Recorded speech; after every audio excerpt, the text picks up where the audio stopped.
Bismillahirrahmanirrahim. Assalamualaikum warahmatullahi wabarakatuh. Di sini saya Fitriani Solihat, dan ini sedikit cuplikan video kampanye anti korupsi.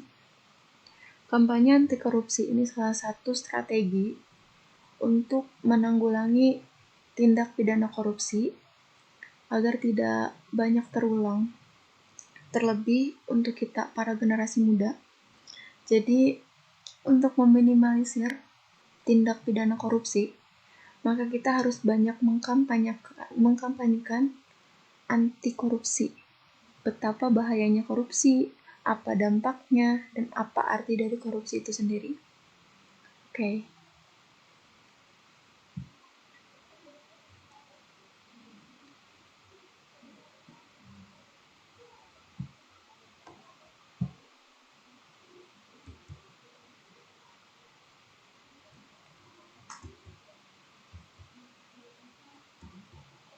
Korupsi. Sebelumnya pasti kita semua tanya-tanya ya, apa itu korupsi? Kenapa sebahaya itu dampaknya dan bisa semerugikan itu untuk negara kita? Oke, di sini kita punya penjelasannya.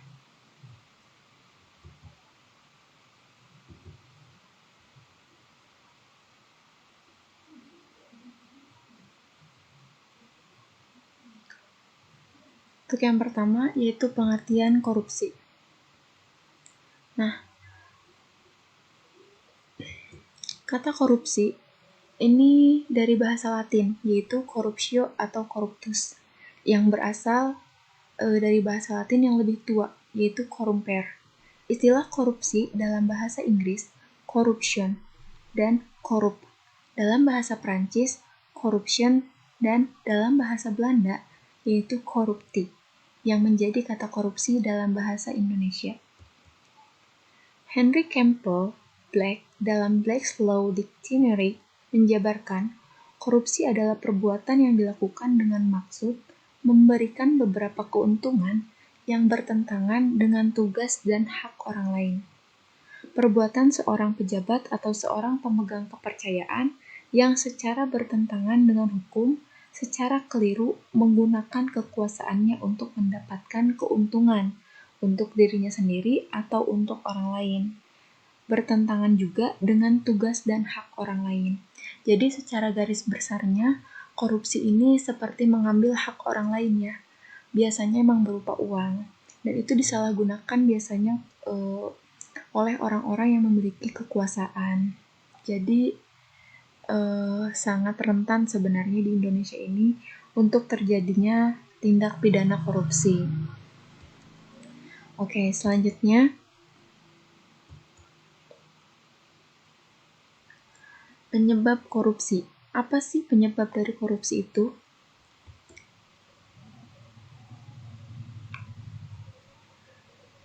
Penyebab dari korupsi yang pertama yaitu tekanan.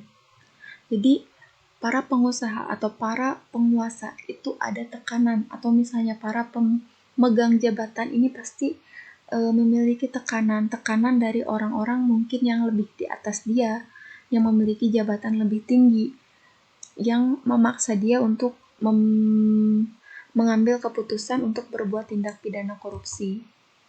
Yang kedua ini adanya kesempatan.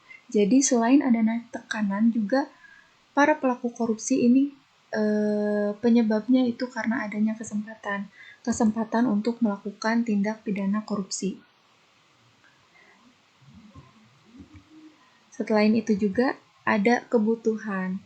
Jadi biasanya yang korupsi ini dananya itu digunakan untuk membeli kebutuhan-kebutuhan pribadi atau barang-barang mewah pribadi. Biasanya ini dikarenakan karena gaya hidupnya yang mewah, gaya hidupnya yang hedon, dan gaya hidupnya yang tidak sesuai dengan kadar yang ia punya. Sehingga mendorong ia menjadi seseorang yang melakukan tindak pidana korupsi.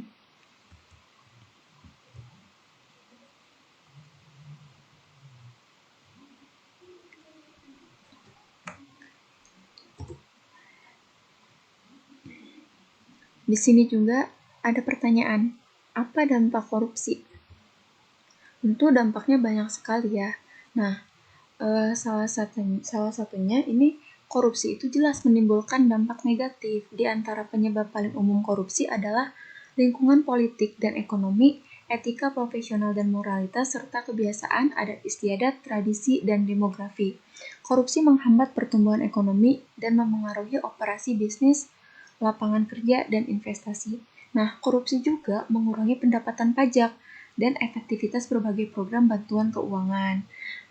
Nah, itu salah satu contohnya ya. Jadi, dampak korupsi ini sangat-sangat merugikan negara, sangat-sangat merugikan masyarakat, terutama masyarakat menengah ke bawah, yang harusnya mempercayakan para perwakilan rakyat untuk menyuarakan aspirasi mereka, tapi malah berbuat sesemena-mena, yaitu berbuat korupsi. Nah, selain itu, dampak masif korupsi. Nah, dampak masif korupsi ini juga banyak ya, terdapat di beberapa bidang. Yang pertama yaitu di bidang ekonomi. Untuk di bidang ekonomi ini dampaknya yaitu lesunya pertumbuhan ekonomi dan investasi, penurunan produktivitas, rendahnya kualitas barang dan jasa untuk publik, menurunnya pendapatan dari sektor pajak, dan juga meningkatkan hutang negara. Seperti yang telah dijelaskan tadi bahwa emang korupsi ini sangat amat meresahkan. Yang kedua yaitu dampak sosial dan kemiskinan. Nah, ini dampaknya yaitu bisa mahalnya harga jasa dan pelayanan publik, terus pengentasan kemiskinan berjalan lambat, terbatasnya akses bagi masyarakat miskin, dan juga bisa meningkatkan angka kriminalitas. Dampaknya juga ini bisa ke birokrasi pemerintahan, yaitu kalau dalam pemerintahan itu biasanya matinya etika sosial politik, birokrasi dan layanan publik tidak efisien, dan juga runtuhnya otoritas pemerintahan. Sedangkan dampak politik dan demokrasi yaitu bisa jadi ya fungsi pemerintahannya itu mandul, terus juga jadi hilangnya kepercayaan lah terhadap pemerintahan atau politik. Nah, ini juga bisa terhadap penegakan hukum juga rakyat jadi tidak bisa menaruh rasa percaya dan rasa aman tentunya kepada penegak hukum yang melakukan korupsi itu. Jadi terhadap lembaga negara, masyarakat ini kurang kepercayaannya. Nah, ini juga berdampak pada pertahanan dan keamanan, yaitu bisa jadi kita menjadi lemahnya alutsista dan sumber daya manusia, lemahnya garis batas negara, dan juga menguatnya sisi kekerasan dalam masyarakat. Nah, dan ini juga bisa berdampak kepada lingkungan, yaitu bisa menurunnya kualitas hidup dan menurunnya kualitas lingkungan. Contoh,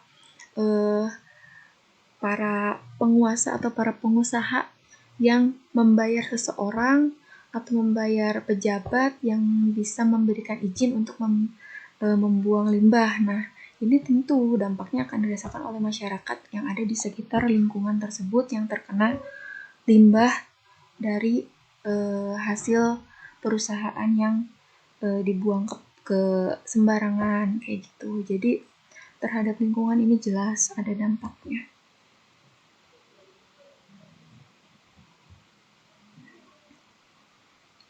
Nah, meski studinya tentang korupsi terus berjalan, katanya belum ada solusi pasti dalam memberantas korupsi. Jadi sebab suatu cara menangani korupsi bisa efektif di satu negara atau satu wilayah, tapi belum tentu berhasil di negara lain. Jadi sampai saat ini korupsi masih belum bisa ditangani dengan maksimal. Oke, jadi untuk para generasi muda, ayo kita bisa berhenti, kita bisa memutus mata rantai dinasti politik atau dinasti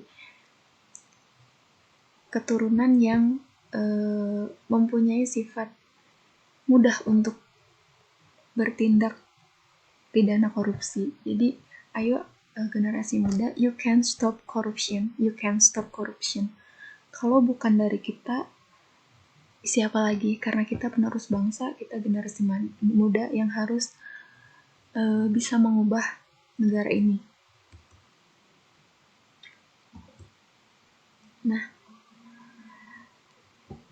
ini salah satu cara-cara untuk menanggulangi tindak pidana korupsi, yaitu salah satunya kita harus berani melaporkan dugaan tindak pidana korupsi. Terus juga kita bisa memonitor jalannya proses pengadilan, apakah pelaku koruptor itu dihukum dengan sesuai gitu. Dan juga kita juga memantau layanan publik, melakukan kajian, membentuk komunitas anti korupsi, terutama pada kita nih para mahasiswa, kita bisa membentuk komunitas anti korupsi. Dan juga salah satunya ini, melakukan kampanye sosialisasi dan pendidikan anti korupsi di lingkungan sekitar.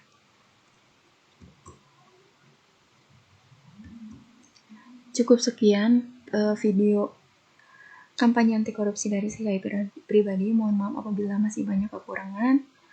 Wassalamualaikum warahmatullahi wabarakatuh.